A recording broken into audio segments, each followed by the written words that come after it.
Всем привет! Безумно странная ситуация разворачивается вокруг возрождающегося завода «Москвич». Стало известно, что на нем будут выпускать не китайские, а хорошо знакомые румынские автомобили Duster, Logan и Sandero. Но перед тем, как рассказать все подробности, прошу вас подписаться на канал и поставить лайк прямо сейчас. За это в конце с меня не смешной анекдот. Уже сейчас некоторые нормальные дилеры в России распродают автомобили Renault Duster, Logan и Sandero по адекватным ценам. Их немного, но они есть. Посмотреть все горячие предложения вы можете, перейдя по ссылке в описании. Выберите на сайте Автоспот в поиске интересующий вас автомобиль, и вы увидите самые выгодные цены в России на данный момент. Помните, Автоспот поможет сэкономить вам деньги. Ссылку на автомобили с адекватной ценой я оставил в описании. Пользуйтесь. На днях мэр Москвы Сергей Собянин заявил, что до конца года с конвейера сойдет 600 новых москвичей. Кроме того, был объявлен набор дилеров для марки.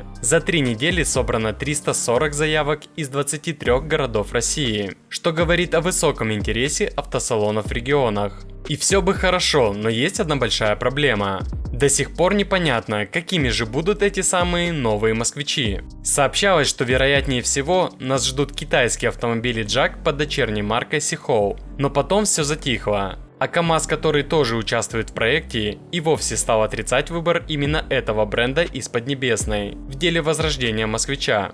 Что же тогда будет выпускать бывший АЗЛК? Буквально вчера стало известно, что москвичами станут хорошо известные нам модели Renault. Если говорить конкретно, то речь идет о Renault Logan и Sandero, а также кроссовере Renault Duster. И это логично было сразу, ведь все станки и другое оборудование на предприятии до сих пор заточены именно под Renault. Переделка под Jack или любую другую компанию потребовала бы переоборудования и вложений в миллионы долларов.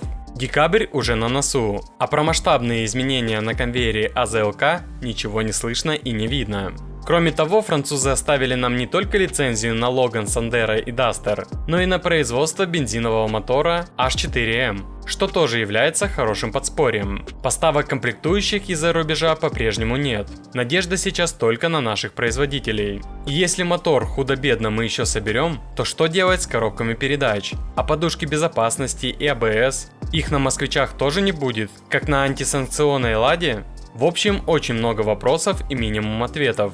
Что ж, ждать пояснения ситуации нам осталось совсем немного, буквально 1 месяц. Думаю, уже совсем скоро все станет ясно. Ведь многие помнят, сколько времени все ждали ее мобиль от Прохорова, но так и не дождались. В нашей стране вошло в норму, обещать не значит сделать. Москвич, начинайте, нет времени на раскачку. Ну и обещанная мною шутка юмора. Цитата из дипломной работы, 69-я страница. Так как до этого места все равно никто не дочитает, примем число π равным 5, иначе расчеты не сходятся, а ошибку искать мне лень.